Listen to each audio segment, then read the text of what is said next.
ku munsi w'ejo rero nta match y'igihe cy'isaha 8 n'igice ihari ahubwo match zingahe match zishika kuri 5 zo match ya Chelsea na Man City match zitatu zine zitanu match zitanu zose zizoba igihe cy'isaha 11 Brighton na Everton igihe cy'isaha 11 Liverpool na Ipswich Town hariya Anfield Road Southampton Newcastle iyo saha nyene Wolverhampton Arsenal iyo saha nyene Bournemouth hamwe na Nottingham Forest Manchester City na Chelsea igihe cy'isaha 1:30 ku munsi wa Mungu Tottenham Leicester City mu gihe Crystal Palace bazabambikana na Brentford Aston Villa na West Ham ku munsi wa Mungu nyene ku munsi wa Mungu igihe cy'isaha 3 Fulham itane mu mitwe na Manchester United. Impamvu rero ubona hariyo match nyinshi ku munsi wa gatandatu nuko mu ndwiza Champions League Alonso izoba ibandanya iba ariko ama equipe yarayakinye nkaya ya Manchester United bagacashira ku munsi wa Mungu kugira ngo baronke omwe imisi ya recuperation gata Aston Villa na West Ham ni gihe cy'isaha 12 n'igice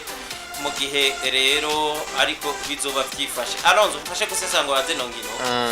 duhere kwa Liverpool na Ipswich ni match imeze gute kuri Liverpool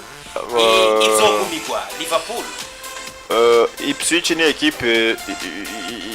ibangamye nimbone equipe igumye itoroshe niko twobivuga kuko iri mu mwanya mubi iri mu mwanya mubi ariko si tunovuga iraza muri no migwi komakomeye iri hejuru ikagorana kuko Ipswich niyo yatsinze Chelsea ibitsindo 2 kubusa ariko Ipswich itsindwa na City ibaze gutsindwa na City muri no misi bitandatu oya City yari kwiraza City yari kwiraza ariko tubamenyeshe ko Ipswich ni equipe utofata minerego iciza gusa nuko Liverpool ifise inyungu nyinshi iri kwiraharanira no vuga mu kurigiranya amanota menshi ashoboka muri kino gihe kuko ino Liverpool iramaze kuba no vuga itangura gutakaza ibintu amanota ku buryo no vuga butari bukenewe ino Liverpool ejo bundi ugenda urabe no vuga kungene yagenda itakaza no vuga na Manchester yarasuye kandi yahagarikwa kuri Nottingham donc ayo muri mu gikombe ca voilà rero kuri no Ipswich nibaza neza yuko narijya bazoba bari Anfield bo je nibaza ko ubu komezi bwa Ipswich uri urasigura ariko bumwe bw'imigwi yo muri Premier League no wani matoro bo Ipswich yamaze kubikorokera murongo utukura iri kure gose murongo utukura face ya Liverpool rero Liverpool kukwamishwa na Ipswich yobariye sheke nivyo yobariye sheke ariko niboza bijajaye nabo nyene oya ntibashobora kuza bijajaye ntibishoboka bashobora gutangara ino equipe ya ibaze nk'ubu mbona bahaye probability ya victoire ya Liverpool ku bice 88 ibice 8 vya Nile ni kuvuga amahigwe ibice vya Nile honyene bisumba ibice bahaye Ipswich vya victoire bine vya victoire urumva nyene ko ari imigwi igiye gukina itari mu bihe bimwe canke itari mu bihe bingana Alonso reka tuganire kandi unganire kuri equipe ya Manchester City bazaba bakira umugwi wa Chelsea iyo Chelsea ivuye mu mwaka uheze nibyo bimazemo imisi ubona ko hariyo aga progression yagize uno mwaka uretse nk'izi june zingahe zakurikiye zikayigora cyane yariko yerekeza mu myiza y'ino sezo muri Premier League na match 5 yarakurikirana bataronka amanota 3 banganya kenshi banganya match noneho bagiye gukina na equipe nayo yatweretse igitangaza cyo kuba mbi cyane mu buryo atamuntu numwe yigeza byibaza mu myaka 4 ko City inyuma yo gutwara ibikombe bine vya Premier League sezo iya gatatu ikurikira ko bashobora guhura n'ivyo bariko barahura navyo uno mwaka iyo ni match ubona ifise ishusho imeze gute Manchester City Chelsea bamwe basa n'abariko barazuka abandi nabo bariko baja mu kino bihurira bya City ugiye kuraba City zo biri muhira aho onye sinkekeranya kuyiha amahirwe imbere ya Chelsea ndayiha amahirwe imbere ya Chelsea City nshashane yabatsinze muri finale yarabatsinze muhira hariya Stamford Bridge kimwe ku busa niyo yari match ya mbere ya championnat yari match kandi City yari imaze iminsi nitwara neza yari bwaze muri bino bibazo na Chelsea ugiye kuraba yari muri yangorane novuga yo kutitora yari gifise abakinyi benshi cyane gose novuga hamwe umunyereza novuga bimucanga kugira shwa bo no match ishobora novuga kuzovamwe ibitsindo byinshi cyo coco ngiye kubiraba kuko izo bari match iri uve Chelsea rakeneye novuga kubandanya yanshena nyuma y'ururukino batsinze jo bundi batsinze ino equipe ya Wolverhampton 3-1 ariko ntibishobora kuyorohera kuko nino equipe imaze novuga imisi iri kuragaragaza yuko bakeneye kuva mu bihe bibi bari bavuyemo iyumvire nko gutsinda ibitsindo bitandatu byose bitandatu batsinda ejo bundi novuga ino equipe ya Ipswich navuga ino equipe ya Manchester City ariko kandi waruvuye gutsinda iriya equipe ya West Ham ibitsindo 4 ni kuvuga ko mu match zibiri ufise ibitsindo 10 ni City ni equipe iyo byayereye iramutse gutsinda byinshi rero hano iyo bigubutse hano bizoba ngombwa yuko Chelsea za iri discipline ariko byukuri kuri no envie yose novuga bagaragaza yuko bakenera amanota 3 bizoba ngombwa yuko bakina inkino bose novuga urukino rwugurutse ariko ugiye kuraba impamvu nahaye City cyane gose novuga amahirwe imbere ya Chelsea nuko City iri nyuma ya Chelsea amanota 2 City barazi neza yuko nibatsinda Chelsea bazoca bahita bayija imbere bazohita baja muri Big 4 bazohita iri nyuma ya Chelsea ahubwo City iri imbere ya Chelsea City iri nyuma ya Chelsea amanota 2 kuko Chelsea ivuye gutsinda novuga ino match ya Wolverhampton bahise novuga bagira amanota 40 bahise baronka amanota 40 baca bahambya ikibanza cyabo ca kane ni kuvuga City donc ni match isigumwe muri Big 4 ariko uyumwe mbega yobande eske Chelsea bafise ubwo bubasha bwo gutsindira City muhira muri kino gihe aho nyene renda kubatsinda City iri mu bihe byuko wari we wese ashobora kuyitsinda niko twabibonye ariko kandi n'uwitwa ko afise ubwiza na bukebuke ashobora kuza ariko twibuka ko no mu gihe City yari nziza cyane mu mwaka uheze Chelsea yayigoye bikomeye bagiye banganya ku match zose bagiye ariko ari City komeye cyane nayo mbimbi cyane burya Chelsea sico gihe omwe cyo kwinanda gatsinda City paraporo y'ibi bihe byabo no kwitsindira aho ufite amakenga nuko novuga ntariko ndabona no Chelsea riseriye ku buryo novuga yoshobora kubikora kwa City n'ingwara yabo irushiki Chelsea ku buryo uvuga yuko reka ndakwereka uhamahirwe City kurusha Chelsea reka ndakwereka kurabe ugiye kuraba muri zino seri ya muri zino seri z'ama match nubwo bavuye gukina burya City ni ifise ibiharuro byiza gusumba Chelsea ibi biheruka yego nk'ama match nk'atanu ahetse kuko wogenda ukaraba ugasanga Chelsea ifisemwo nire nka 2 defete nire nka 3 nka defete 2 ni intsinzi nate ku match atandatu ariko ugasanga City ifise nka victoire nka 3 na defete 2 urumva ko ngaho onyeche City ari Chelsea mu minsi yeze wawe yanayisumbye amanota menshi hama rero ukacuraba Chelsea ubugitsindwamwo biratandukanye n'uburyo City tsindwamwo Chelsea irashobora kuba yatsinze ibitsindo 2 muri première mi-temps deuxième mi-temps bakaza bakabigombora byose ndetse bakanayitsinda urumva Chelsea iramutse iba nziza ariko City iramutse iba nziza iragutsinda bigaragara yumvuye nko gutsinda yi West Ham ibitsindo 4 iziza Ipswich niyo yatsinze Chelsea nariko ndakubwira ariko yageze kuri City bitsinda ibitsindo 6 donc hari uburyo novuga City ibintu byabo bitari serie gose gusumba City ariko kandi ya City nyene turiko turavuga uragenda ukaraba ukavuga ati mbega gutwo haragira yaho twoyihebura cyane gose ku buryo nivyo haranira canke nivyo yoharanira kuja muri Big 4 ariko kanya novuga ironse canke akagironse ko kuza kubishikako ku buryo yoca ivyitesha ku buryo yoca ivyitesha ntitsinde Chelsea kandi kara kajyo ko guca ikorokera muri Big 4 naho rero ndiko ndavuga ati uko biri kose biragoye izi ekipe zose mukaniba nabonye zifise ibintu bisa hazitabiriki zose arigiye ibikwereka ibimenyetso kugiye kuba nziza ukabona irasubiye iradekonye ifise ibintu nyene by'ugu gusa ico hira Chelsea kugira ngo itsinde City nuko yozi gatsinda ibitsindo byinshi ahandi ho City nayo ugiye kuraba ne ekipe n'imiburiburi mu rukino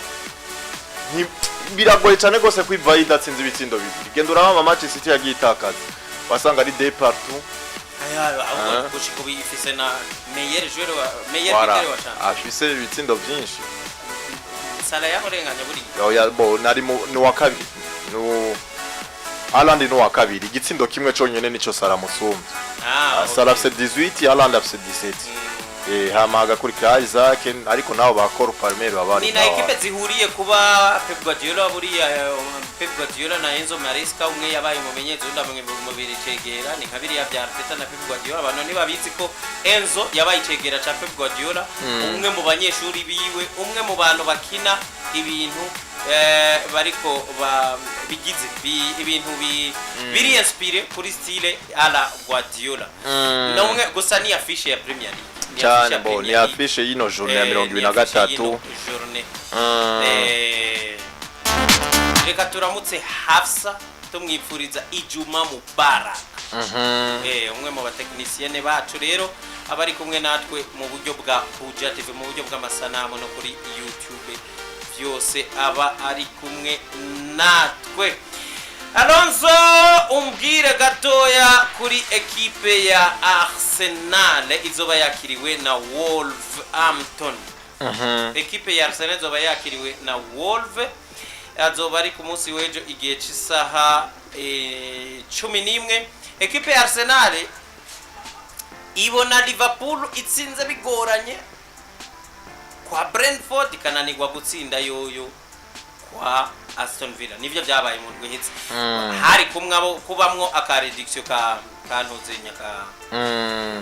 kamanota Arsenal uyibona gute Arsenal ubona ubuseriye bwayo gute resulta zayo kumengo nazenye ziracombagira nivyo bafise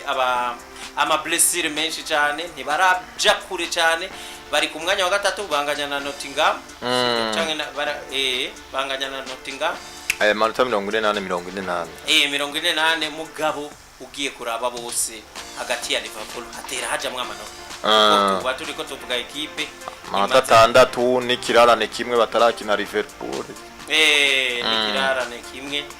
batarakina na Liverpool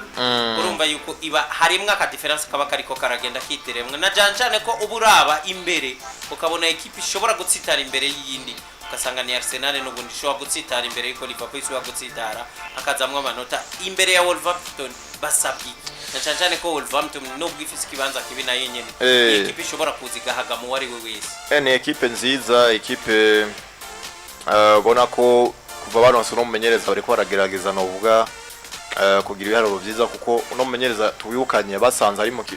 yabasanze bari mu kibanza ca 19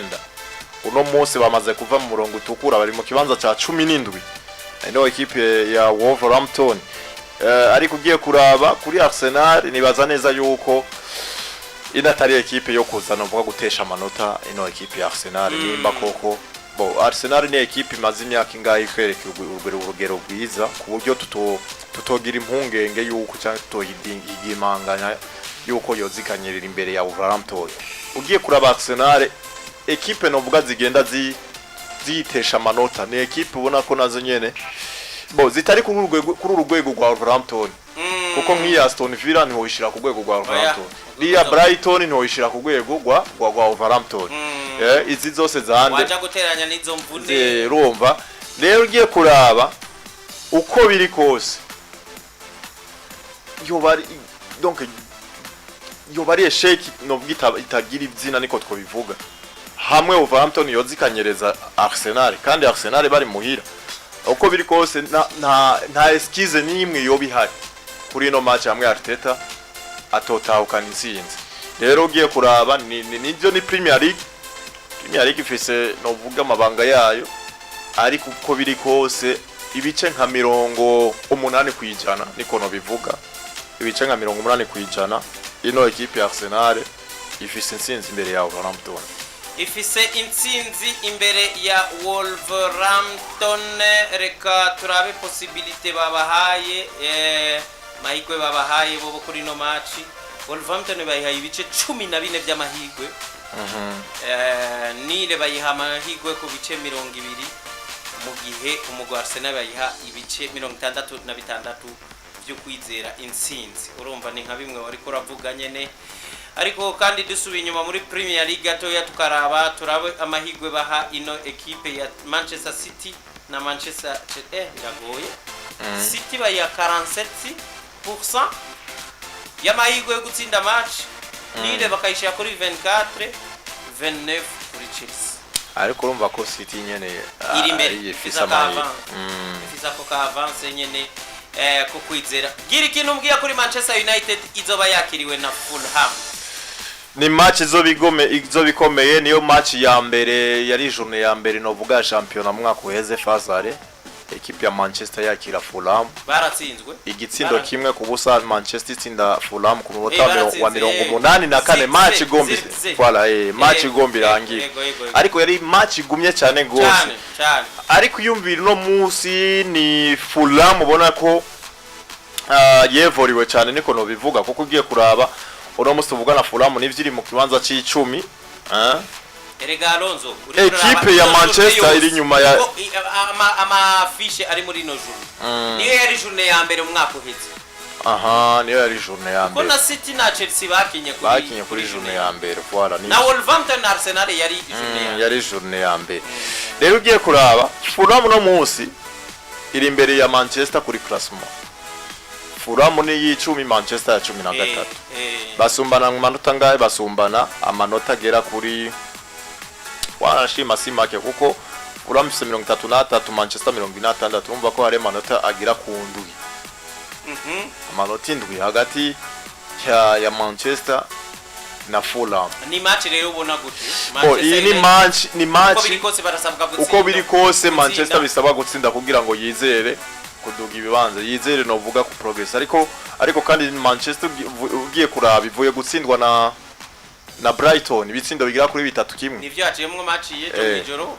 haracamwe ku gasufle no batsinze bigoranye. Urumva hama nyuma y'ugo rukino nivyo Manchester yari yatsinze Wolverhampton nivyo ari kugiye kuraba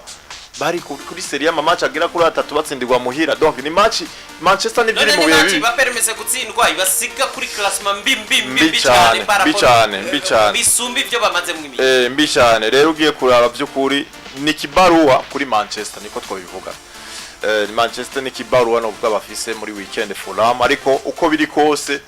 na habo ho kugwana kugira ngo batahukana intsinzi ariko biragoye cyane kumbure bagize gucyanye bagakura amanota kwa Fulham kazora kazi katoroshe. Na kazi katoroshe reba bahura na bano basore bahoze muri Manchester nyene nka Pereira ariko kandi harimo abasore batatu bahoze muri Arsenal. Emil Smith Rowe witwa uyo munya Iwobi munya Nigeria hamwe no munyegori Ben Deleno bose bahoze mu Barcelona. Ni equipe keza cyane. Mwanya wa mbere rero ufashwe na Liverpool na akandi ka match gato mbona yuko kazoba gafise yanje Barmoush Nottingham Forest match komeye. Barmoush ya yindwi Nottingham Forest ya gatatu inyuma ya Arsenal inyuma. Sasa rero ino Barmoush ivuye kumara maze equipe ya Newcastle muri weekend heze yari maze match zigira nko kuri indwi gucyonye badatakaza muri Premier League. Equipe ya Newcastle yari yigize kananira bahinga Newcastle yarondeye intsinzi y'icumi ikurikirana voilà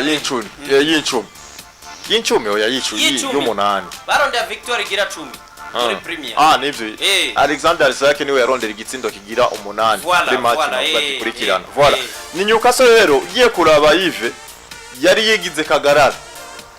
muri Premier League. Uribuka itsinda za Tottenham, itsinda za Aston Villa, itsinda za Ande ariko Barmoush yayisanze muhira ibanyukuriraho ibitsindo bigera kuri bingahe bigera kuri 4. Nottingham Forest nayo nimwe mu equipe igumye cyane gose igoye cyane gose guhura nayo muri no season. ino match rero cha wibaza ico ikizodusa Nottingham mu match atana heruka banganije na Liverpool yonyene mu gihe Bournemouth nabo banganije gatatu ni kenshi mugabo match zibe bazitsinze no kuvuga mu match zitanu nibatsinzwe urukino na rumwe na rumwe baratsinze na rukino na rumwe batsinzwe Liverpool yifata umwanya wa mbere n'amanota 50 fisikirarane kimwe Arsenal irayikurikirana n'amanota 48 mu mwanya wa kabiri Nottingham inganya na Arsenal n'amanota 48 mu mwanya wa gatatu Chelsea ni yakane n'amanota 40 City iza mu mwanya wa gatanu n'amanota 38 Newcastle ni yakatandatu n'amanota 38 Bournemouth ni ndikwe n'amanota 37 Aston Villa iri mu mwanya wa 30 iri mu mwanya wa 8 n'amanota 36 zindi ekipe twabwiye ni nka Manchester United mu mwanya wa 13 n'amanota 26 Tottenham igeza hatemba iri mu mwanya wa 15 n'amanota 28 mwanya wa 15 n'amanota 28 Everton ni ya 16 Alonso n'amanota 20 yonyene zitatu zimerewe nabi gose ni ekipe ya Ipswich Town yo mwanya wa 18 n'amanota 16 Leicester City bari mu mwanya wa 19 n'amanota 18 Southampton bakwega bari inyuma ya bose rero n'amanota 6 yonyene uko niko vyifashe muri Premier League waho Premier League rero Alonso bazoba bakina journée yabo ya 33 tuje muri Espagne gato turabe uko vyifashe muri weekend Alonso muri weekend rero muri Espagne ejo inkino urukino rwa mbere nono musi bo barakino no musi Las Palmas irakina na Osasuna igihe cy'isaha 4 ariko ku musi wejo Mallorca bazakina na Real Betis igihe cy'isaha 9 Atletico Madrid na Villarreal na kamachi keza tukagaruke ko mukanya Sevilla na Española Barcelona igihe cy'isaha 1:30 Valladolid bakira Real Madrid azobari igihe cy'isaha 4 ndabisubiyemwo Valladolid bakira umugwa Real Madrid igihe cy'isaha 4 ejo Rayo bazaba bakina na Girona igihe cy'isaha 9 ku munsi wa Mungu Real Sociedad na Getafe azaba kwa Mungu nyene igihe cy'isaha 11:15 Atletico Bilbao na Leganés igihe cy'isaha 1:30 FC Barcelona na Valence afishi komeye cyane bazokina igihe cy'isaha 4 Deportivo Alaves hamwe na Celta Vigo bazokina igihe cy'isaha 4 nyene ku munsi wa mbere bo reka tugaruke Alonso ku rukino rwa Real Madrid na Valladolid Real Madrid ni ya mbere muri Espagne ikaba ifise umwanya wa mbere ikeneye gushimangira uwo mwanya Alonso kugira ngo bakwize ni ekipe ya mbere na ekipe ya nyuma Valladolid burya nayo ni ya nyuma urumva ko bitanguye neza ekipe ya mbere ni ya nyuma 15 ku manota 46 ku manota 46 hama burya kano ka ekipe ka Valladolid witwa Rui Nazario da Lima niwe president wako niwe nyene mitaye hari bazo bari mu kibuga rero ayo kabona yuko Real Madrid hano igiye kuraba hambavu yaho muri Ligue des Champions bitariko bibagendekera neza uko hariya tuvugana bashobora kwisangana uvuga bari mu byo kuja muri barrage oya nivyo bishobokanye ariko none ugasanga bahuriye muri barrage na City umwe muri bagabanga yuko ari bayirangana muri 8e de finale aho gasanga amahigo yabo yo kubandanya garukiye ngaho hagu ariko aho bazoba basubiye basigaje kwizera ni ngaho muri La Liga Santander romba bo ari mu kibanza ca mbere City y'ubu Alonso ni nka za Valladolid nyene za Valladolid ariko ntabwo novuga wo shira gati mu ginyo ku buryo mwohuru ukaza no vuga ufise amahigo yose yuko woza kuyitsinda wala igo mari equipe ni kuko urabona City ndakubeshe muri zino journée zisigaye izo bari nziza kugenda urabe City imaze kugira recruits 3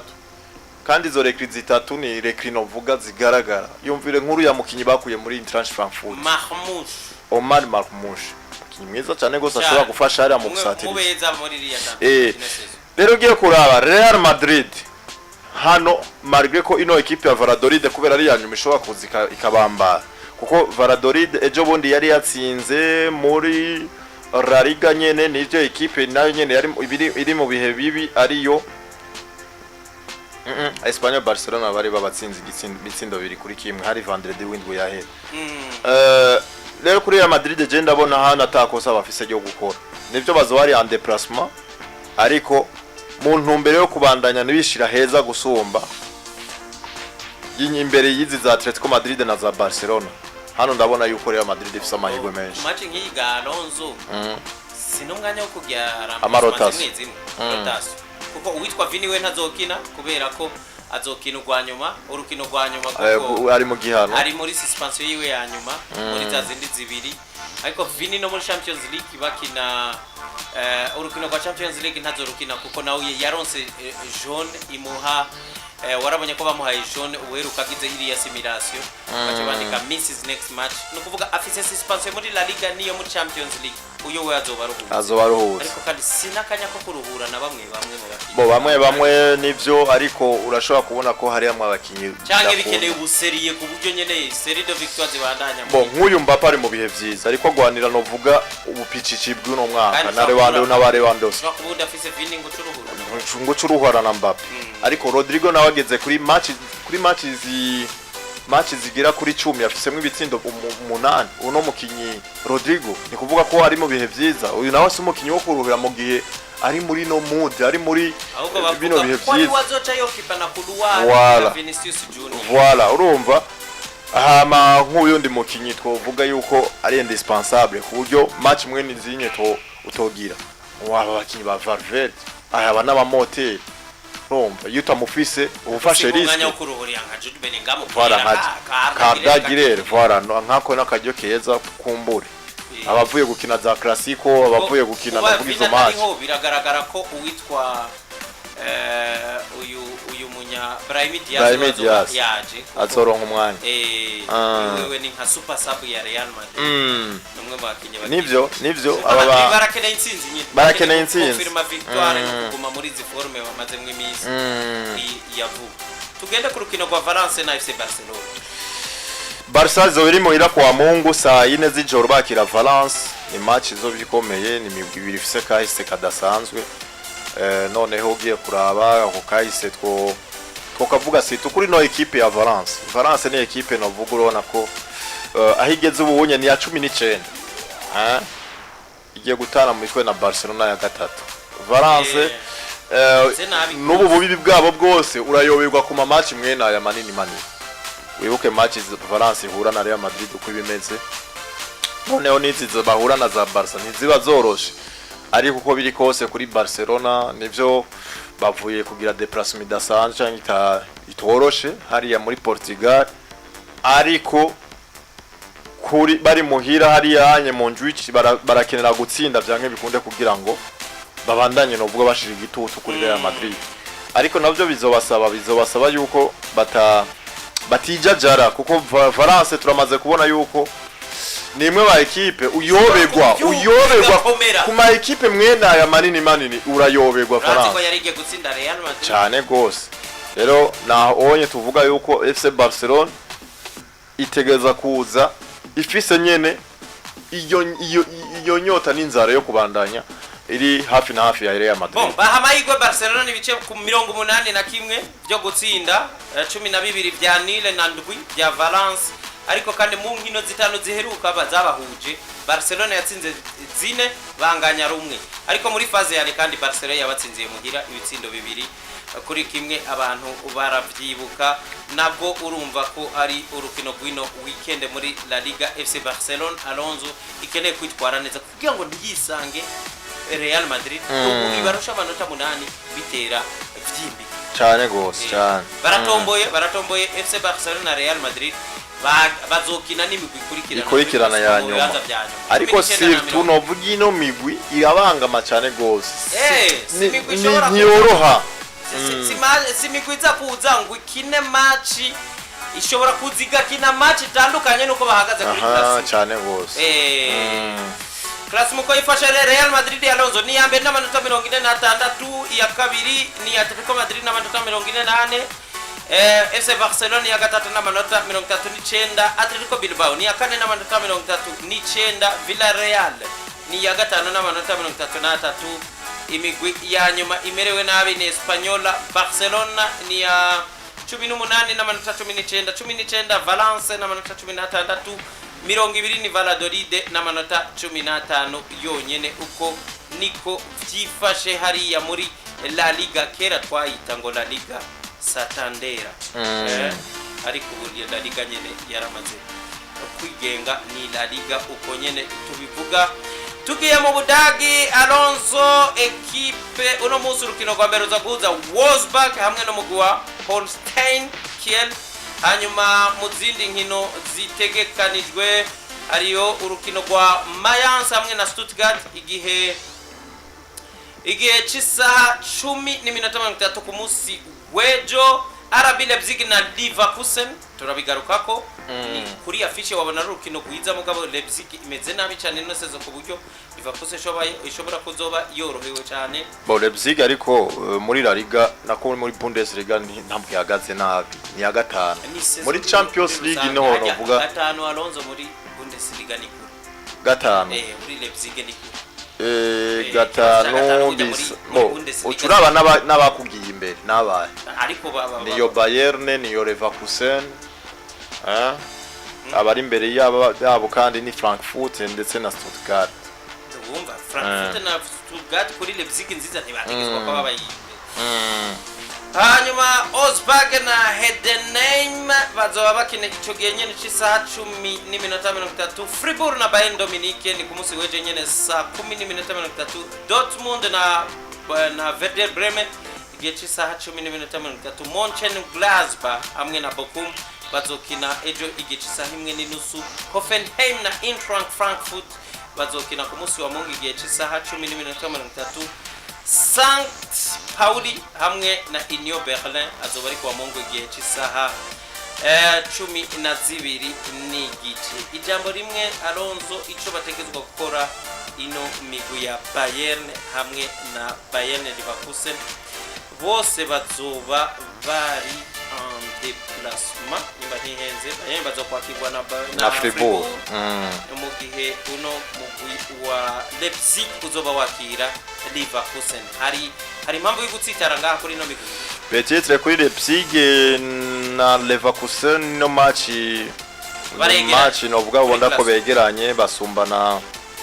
manota 10 n'ivyo, ariko baregeranye igiye kuraba n'uwa kabiri n'uwa gatanu.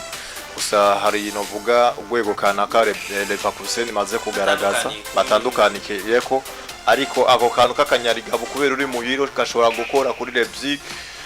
bakaza bagahagarika ino equipe ya Leverkusen. Ariko sinibaza ko kuri Fribourg mwaka uheze uraza kubona yuko uravye kungene yari ihagaze uno mwaka yarasubiye inyuma. Ko Fribourg ndakwibutse Fribourg niyo equipe yatwaye igikombe ca Coupe d'Allemagne mu mwaka uheze batsinda muri finale ino equipe ya Bayern Munchen ibitsindo 3-0. Ariko Fribourg no mwaka kugeza uno munsi bari mu kibanza c'8. Ni equipe ubona ko yasubiye inyuma. Nabo bazoba bari muhira baki Bayern Munchen bavuye gutsindwa Bayern Munchen na iriya equipe yo muri Pays-Bas ni Feyenoord itsindo 3-0. Kumbure sinzi ko bishobora kumotiva ino equipe ya Fribourg ziriya resultat, ariko ino igano ryo mu gihugu cy'Ubudage ubona yuko hari imigwi yamaze kuba yifatira iyindi cyane. Imigwi imaze kuba yifatira iyindi na cyane Leverkusen tangoye kuza muri iyo course Bayern yasa niyabazinze mu gasakoshi ka yonyene. Bayern ni ya mbere rero Alonso n'amanota 45. Bayern mu nkino zitanu itsinzwe rumwe bwonyene, ariko imaze zine zose zitsinda. Leverkusen nayo itsinze 5-5 mu gihe Leipzig twavuga mu nkino zitanu itsinzwe zibiri, itsinda zibiri, inganya rumwe. Hanyuma Fribourg nayo twavuga itsinzwe zitatu, itsinda match zibiri. Leverkusen ya kabiri n'amanota 41 batandukana amanota 4 yonyene. Eintracht Frankfurt ni ya gatatu n'amanota 36. Stuttgart ni ya kane n'amanota 32. RB Leipzig ni ya gatanu n'amanota 31. Mu gihe rero Dortmund ni y'icumi Alonso n'amanota 55 iri kure. Equipe zimerewe nabi ni Heidenheim ya 16 n'amanota 18. Holstein Kiel n'amanota 11 ni ya 17. Bochum ya 18 n'amanota 10 yonyene. Reka tugende muri Ligue 1 nabo uko bizoba bimeze uno munsi Alonso Auxerre iza kuba ikina na Saint-Etienne bakina hakiri kare mu gihe rero izindi match za weekend ni Monaco na Rennes, Strasbourg na Lille, Paris Saint-Germain na Reims, ekipe ya Le Havre izokina na Brest, Nantes, Lyon, reka ngende vuga n'amasaha no musi bakina igihe cy'isaha 3:45 Monaco na Rennes igihe cy'isaha 12 ku munsi w'ejo, isaha 2 ni hagati ya Strasbourg na Lille, Paris Saint-Germain na Reims bazokina igihe cy'isaha 4:05, Le Havre na Brest bazokina ku munsi wa Mungu igihe cy'isaha 10,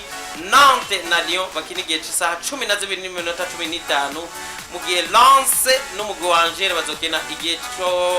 cy'isaha 12:15 ku munsi wa Mungu. Toulouse hamwe na Montpellier bakine igihe cy'isaha 12:15 ku munsi wa Mungu. Afishe y'umunsi azoba ari hagati ya Nice na Marseille. Nice ya Nyange na Marseille imaze igihe itameze neza, hano bazoba bacana hazoca uwambaye Alonso kuri no match. Yes, ni ekipe ya kabiri ya Marseille na amanota 37 kuri Nice ya gatanu amanota 30 basumbana amanota agera kuri. Deja batsinze Nice itsinze Marseille izobikuyemo atatu. Azasigaye amanota 4. Ariko biragoye cyane. Nice nivyo zoba iri muhira. Bakira Marseille, ariko Marseille ugiye kuraba kuba bari hano mu kibanza ca kabiri kiraba motiva kino kiye. Ni kimwe mu bintu navuga biba motiva ugiye kuraba hama ukacubona kuri amazigiye bitwara nabi nabonye muri championnat si bibi cyane kuko batsinze match zitatu banganya zibiri mu match ziheruka. Voilà ariko mu yandi mahiganwa biko birabagora. Ajya Marseille ari yandi mahiganwa bakina no mwaka ni Coupe de France baheruka. Ahubwo Lille niyo novuga ubona ko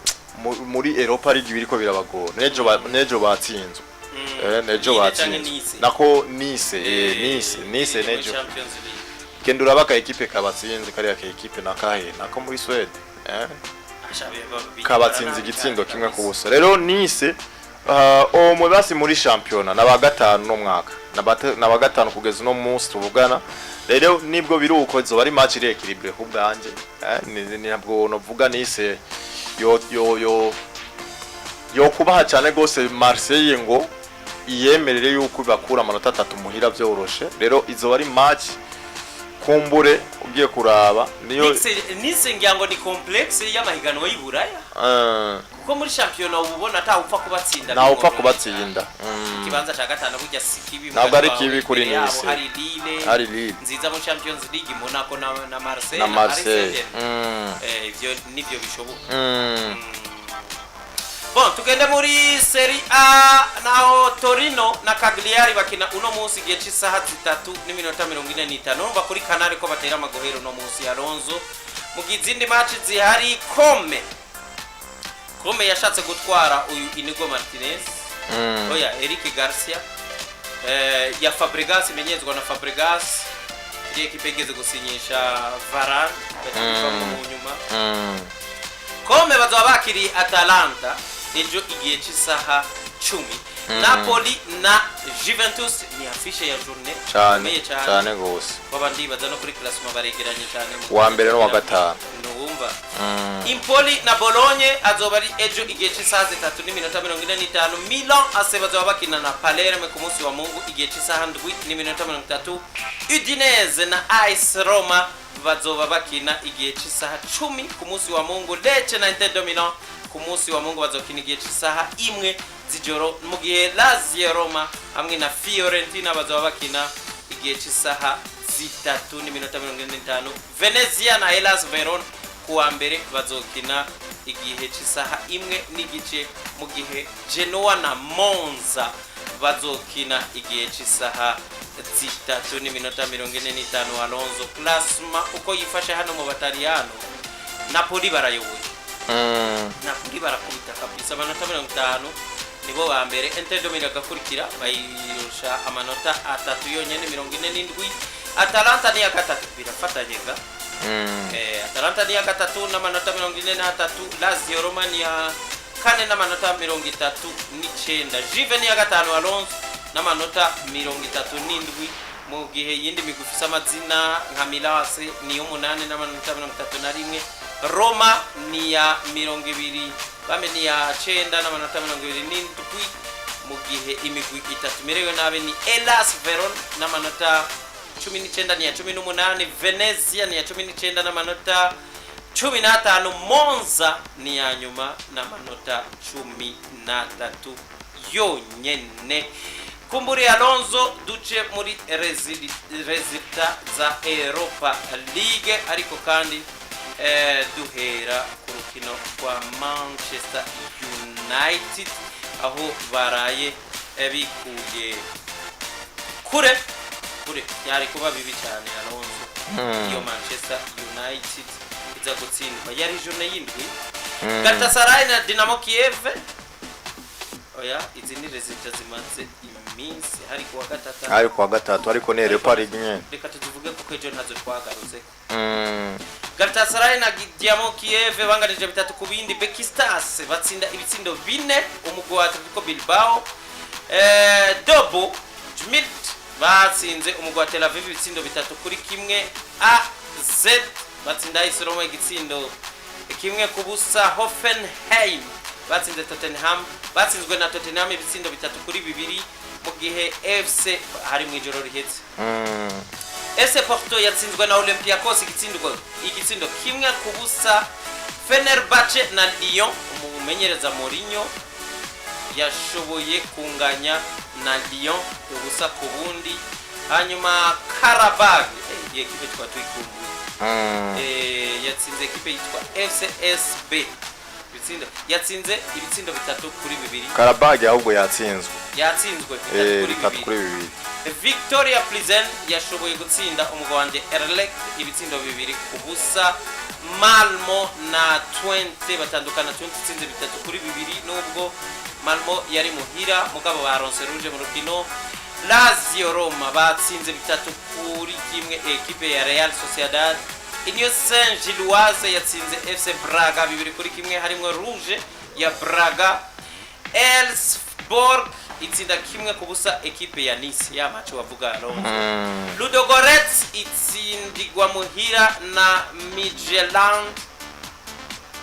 ibitsindo 2 ku busa, mu gihe Eintracht Frankfurt batsinze ibitsindo 2 ku busa ekipe ya Ferencvaros, mu gihe Rigas batsinze igitsindo kimwe ku busa umugwi wa Ajax. PAOK batsinze 2 ku busa ekipe ya Slavia Prague. Manchester United ya Alonso hamwe na Onana batsinda ekipe ya Glasgow Rangers ibitsindo 2 kuri 1. Ni bitsindo Alonso Manchester United yatsinze biciye ku mukinyi yitwa Jack Batland umunyegori yatsinze igitsindo contre son cas kijya gitsindo jano mwengeje. Corner umunyegori yege kuyitera ingumu umupira cyo werekeza mwigori wiwe, ariko iyi si nkuru hari ku munota wa 52. Ekipe yagomboye ku munota wa 88 kubiciye ku mukinyi yitwa Syrien yari yinje agombo Densas, ariko iyi suspense cyane burya nini kindi kintu kiri positive ya Alonso ugomba gugitsindo ku munota wa 88 ariko ntuhebe bikaza kurangira Manchester United batsinze igitsindo cya gatatu. Centre nziza ya Lisandro Martinez igitsindo ciza cyane cya Bruno Fernandes. Ni match yagwaye ishusho nyabaki kuri Manchester United. Mbo wevuze ngo ni ishusho nziza, nivyo ni vyiza ariko ntabwo ari ibintu byo kurindira kuza kuronga igitsindo kuri uriya Pacific. Ntabwo ari byiza, ntabwo ari byiza ko ya please kuri equipe nk'iyi ya Manchester iyo uri gukinana na equipe mwene nzinya za Glasgow Rangers. Rero ugiye kuraba ni match yabonetse mu bwo buryo nyene abo Garnacho bagirageje gutera mu igori n'yegora bamwiza wa Rangers, ariko byo kuri ni amarotation yagize ugiye kuraba ku ruhande rwa Manchester kumbure ni kujera squad kugira ngo arabe yuko match zisigaye bizomukundira yuko azogumana abakinyi bose. Ni nako ama equipe menshi ariko arabikora muri kino gihe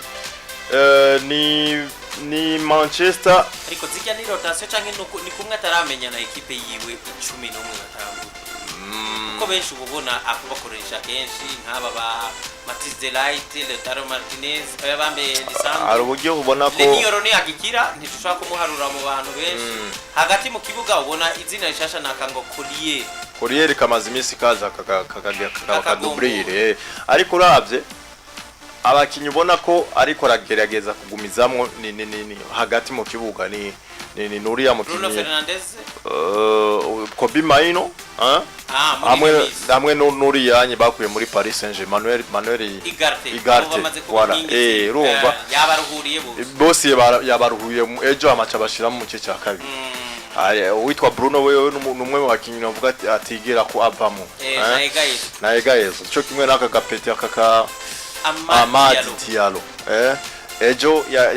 uraza kubona yuko ubone agakakoliwi tubona nyene ko yashimye yuko bari baruhuka gatoyi ukabona aba Garnacho bari bamaze iminsi novuga badatangura mu kibuga ariko uko bimeze kose ni Manchester no mumenyereza ikimugoye niko no bivuga kuko uraza kubona ko ni insinzi azararonka ntabwo ari za nsinzi novuga ni insinzi zimugumira cyane gose gusa itsinda muga victory zikava kure kindi nguma ngaruka ko nuko zikavangana n'ama defeat ego gusa ico nguma ngaruka ko nuko ubona construction y'urukino urabona novuga uguba kugurukino ukavuga ati hari ikintu novuga kiriko kira cyane ko ari umumenyereza yigumira mu vyakina nahindagurika yikundira batatu bane niya mikenyuro rero iyo yizanye novuga ko kuri equipe iba yaramaze igihe cyane gose ifise ivyikina ukacuza uzana novuga imikinire isari nka mishasha kuriho utegeza novuga kugorwa mu minsi ya mbere kuko Manchester kuva kera urazi ko yakina 4-3-3 haraje ba Muri barahindura ikibyagiye biragora ino mikenyuro ya batatu bane batatu biragoye cyane gose ko abakinyi bahita biadapta byoroshe yitwa Rasmus Hojlund haraka imaje kanyoheye ku gitsindo Manchester yatsinze ku munota wa 92 Bruno Fernandes yagiye guserebra hamwe hariya muri corner mu gice c'abafana umufana yururuka yegera Rashford bameyo yegera Bruno Hojlund ati jari celebration zirigenga ndabona Fabrizio Romano yanditse ngo Rasmus said let Bruno celebrate in peace Azani yaronka kakayimaje arakaduha rero